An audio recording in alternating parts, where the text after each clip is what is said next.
Bana, inaelezwa kuwa klabu ya Real Madrid ipo mbioni kumwajiri Mauricio Pochettino. Huyu ni kocha wa vilabu vya Tottenham Hotspur pale England, lakini pia Paris Saint-Germain, na hivi sasa ni kocha wa timu ya taifa ya Marekani. Sasa taarifa hizi zinakuja ikiwa ni mwendelezo wa matokeo ambayo sio mazuri sana kwa klabu ya Real Madrid. Hii ni baada ya kuwa wanashika nafasi ya pili pale La Liga, lakini pia wakipoteza michezo kadhaa ikiwemo mchezo wa UEFA Champions League dhidi ya Benfica, lakini pia michezo ya ligi wakifungwa mfululizo mara mbili nyumbani, na pia kuondolewa katika mashindano ya Copa del Rey. Hivyo wamebakiwa na UEFA Champions League pamoja na La Liga, ambapo sioni kama wanaweza kuchukua mbele ya Barcelona.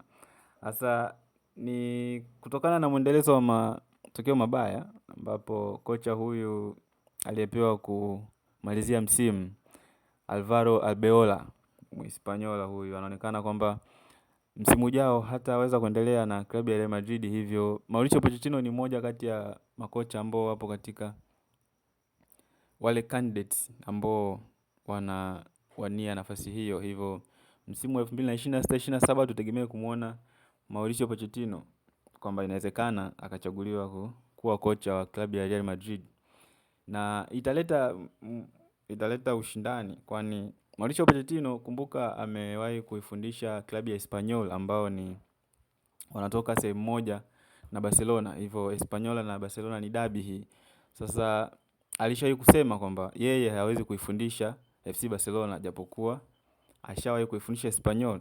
Sasa maneno yake hayo yanaongeza chachu kwamba ikitokea amechaguliwa kuwa kocha wa Real Madrid, tutategemea kuona ushindani na anaweza kuongeza vitu. Lakini kumbuke pia kocha huyu wakati yuko PSG alikutana na timu ambayo ina mastaa. Alikuwepo Neymar, alikuwepo Messi, lakini pia alikuwepo Mbappe na wachezaji wengine. Alishindwa kufanya kitu na ikapelekea kufukuzwa. Je, ataweza kufanya chochote ikiwa atakutana na Real Madrid ambayo ina Vinicius, ina Mbappe, Rodrigo, Bellingham na mastaa wengine wengi? Dondosha komenti yako hapo chini. Nini maoni yako kuhusiana na tetesi ambazo zinasambaa kwa kasi sana?